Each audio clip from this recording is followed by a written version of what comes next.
انا في رمضان اللي فات ده زوجي طلع، كان في مشكله حصلت بيني وبينه، وبعدين قال لي قدام اولادي وقدام جوز بنتي. هم الاولاد قالوا له خلاص يا ماما هو هيطلع يصالحك والموضوع انتهى وكده. فهو قام قال لي ايه، انت طالق، انا بشهدكم ان الست دي طالق. وانا كنت بصلي الفجر، يعني يا دوبك سلمت، العيال قالوا لي استني لما يطلع، قلت لهم لا انا هصلي الاول. ففعلا يا دوبك سلمت، دخل عليا لقاني بصلي، قالوا له دي بتصلي. قال طب خلاص نستنى اما تصلي. واول ما يقول لي السلام عليكم لقيته بيقول لي ايه، انا بشهدكم، نادى جوز بنتي ونادى ابني ونادى ابني الثاني وبنتي، انا عندي 5 اولاد.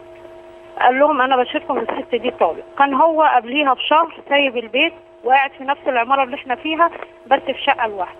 بسبب ايه المشكله؟ انا مش بيعنيني الطلاق، انا بيعنيني الظلم ان انا اتظلمت بسبب الطلاق، بسبب ان هو رمى عليا الطلاق في حاجه بسبب جوز بنتي. ده طبعا محرم عليا اليوم الدين، ده ابني.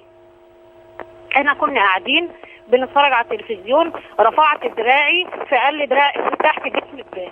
قلت له اه والله العظيم ما بان اي حاجه، حتى لو بان جوز بنتي بيفتح الشقه وماشي. قال لي لا هو شايفك انت واحده مش محترمه، انت كذا انت كذا انت كذا. قعدت برضو عشان انا عارفه ان هو عصبي ومش طبيعي، قلت له معلش حقك عليا، انا اسفه انا غلطت، انا لما جوز بنتي يجي بعد كده انا اقسم بالله ما هخرج من الاوضه بتاعتي.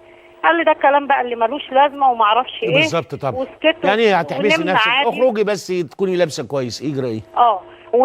ونمنع. ما انا لابسه كويس، انا حضرتك انا لابسه. امال ايه بقى اللي تحت الدراع بان بقى؟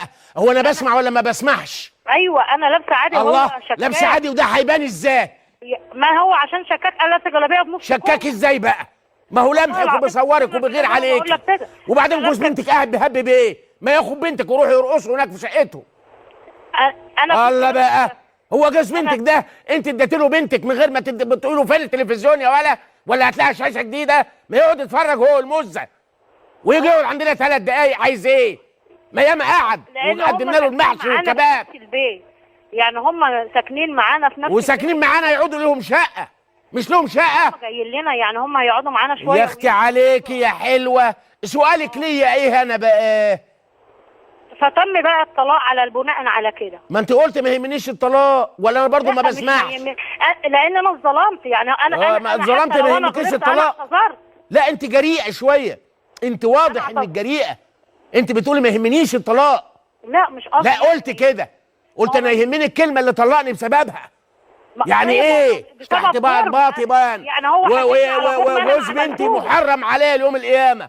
هو حد قال جوز بنتك اللي محرم عليك اليوم القيامه يقعدوا تقعدي معاه بنص كم؟ لو انت ام اللي مخلفاه ما ينفعش تقعدي معاه بنص كم، امه ما ينفعش. وانا قلت في الموعظه حسن الكلام ده قبل كده.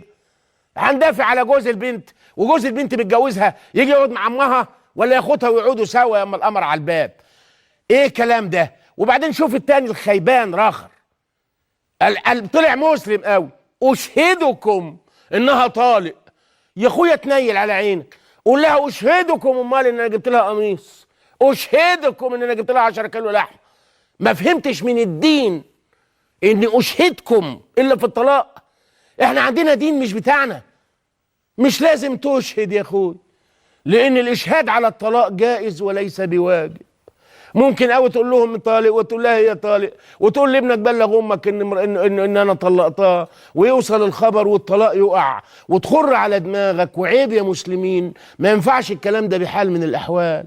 اللي احنا العلاقات خربانه والدين بايظ والوطن بيتحطم وبينهد، وقاعدين بنطلق عشان رفعت دراعها ورفعت ايدها. وانت لو راجل كويس وعارف ان الطلاق ده عظيم عند ربنا، يا اللي مجوز بنتك يا حما يا شيبه يا عيبه، وشفت ان تحت بطاطها بان، اعمل لها كده بكل هدوء وانت بره عند الحمام والواد متلهي في التلفزيون. خش جوه البسي حاجه، هتقول لك حاضر وهتلبس، مفيش ادنى مشكله يعني. يا اما لا قدر الله شفت ان الواد عينه ريحه على الحته اللي باينه، تبقى دي سنه سودة ونيله ب 60,000 نيله. قومه بقى ولا منعه ولا عالجه ولا اعمل اي داهيه بعيد عنها. انما نشك ببعض وحياتنا تبقى كده بالطريقه دي، واحنا عندنا عيال بتموت وبتتقتل. اعتقد ان لا حياه ولا دين. احنا عايزين نتشكل من اول وجديد.